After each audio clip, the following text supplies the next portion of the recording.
Okay, we've got Tseli Khiba, Letters from Lesotho. This is our maiden voyage. Tseli, thank you so much. Thank you, Sid. Thank you for inviting me over. Thank you. The first time we were together, that was in South Africa. You're in the back in your homeland now of Lesotho, yes? Yes, I am.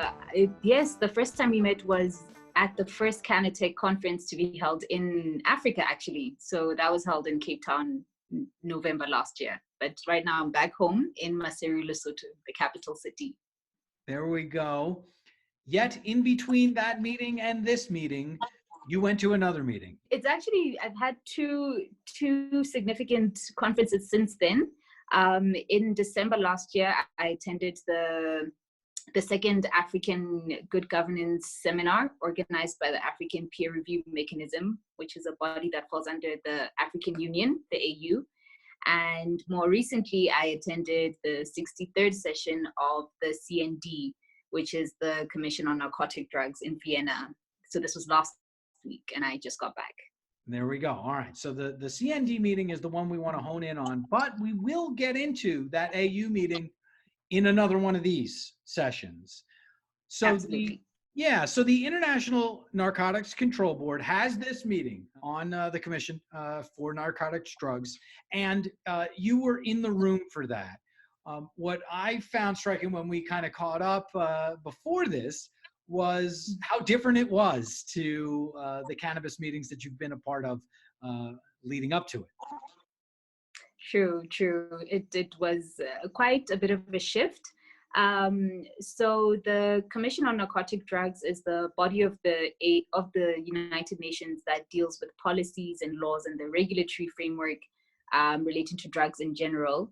So this was the 63rd session, and the reason why I attended this particular session is it was rumored to be the session where cannabis could potentially be descheduled, which would obviously have a very significant impact on the industry which we work in. And as has been reported in the media since, that was not the outcome. The Commission elected to postpone voting on this particular issue, which would give member states more time to consider some of the evidence that has been tabled by the World Health Organization, and perhaps give more time for more discussions and more questions. And I think it was quite striking in the sense that it's a very different environment compared to maybe some of the cannabis conferences and spaces I've been in. And also particularly in relation to what I've experienced from working within Southern Africa and the trends and the reforms happening within this cannabis space. And I believe that what I have felt from where I have been based is that there's been a lot of positive movement towards recognizing the medicinal benefits of the plant and trying to incorporate it in such a way that countries can, pursue this industry as well as commercialize it as well. And perhaps maybe in that light, the circles I've been in have been quite liberal in some ways. And so being perhaps in a United Nations environment, which is a bit more conservative and very procedurally bound, it did take some adjustment to really appreciate the broader considerations that were on the table that countries had to consider legitimately. Apart from the evidence that's being tabled regarding medicinal cannabis, there are other very real concerns ranging from the risks of diversion, the impact on women and children, and other concerns relating to how the cannabis industry may be linked to other more dangerous or illicit drugs, synthetic drugs, and so on. So it did also give me an opportunity to maybe appreciate the broader implications of the industry as well, and why it is that world nations are approaching it in such a cautious manner. That is something that I've experienced as well, that policy and industry move at completely different paces.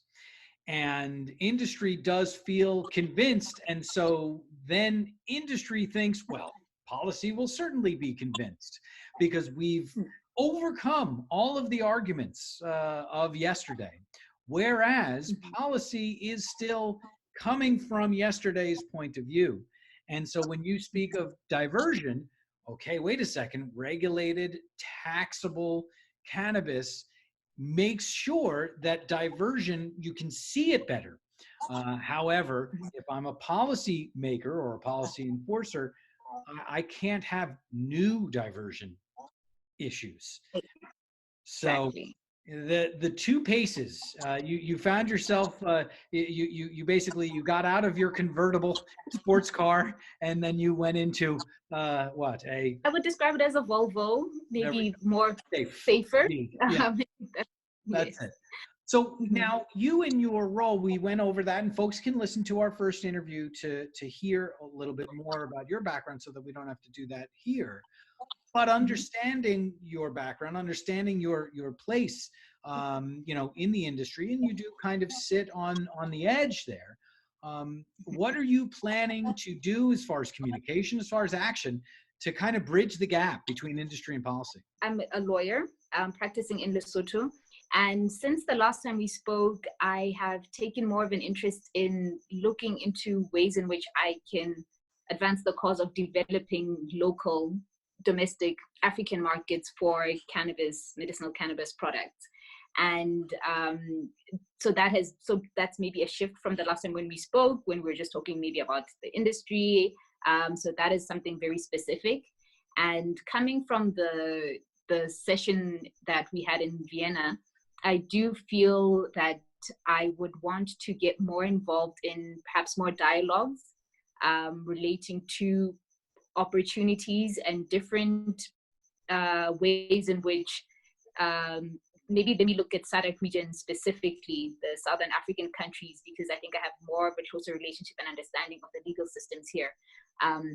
To look at ways and different options which countries can pursue in trying to advance and reform their cannabis legislations, and also just to have more dialogues between between government, states, as well as civil society, as well as members of the private sector as well, because I do believe we have different and scientific and medicinal researchers as well, and the agricultural body as well, because that also opens up more dialogue relating to hemp as well, which is another potential industry that could be of great value to our continent. So I think it's really trying to facilitate and engage more with the different sectors and different decision makers who would therefore be more informed to better influence decisions, perhaps at the UN level. Yeah. I mean, science keeps doing their job. They keep putting forth the research when they don't have hurdles in front of them. And it sounds like, yeah, that your dialogue is going to be welcome to kind of almost help industry in how they can communicate the good work that they're doing in a way that policy can hear them on the local level. And then once policy hears them on the local level, we filter that up to the UN. So we don't necessarily get through another session of postponement. As much as we hope that it won't happen, we got to make sure that we've got the tools to ensure that it won't happen, right?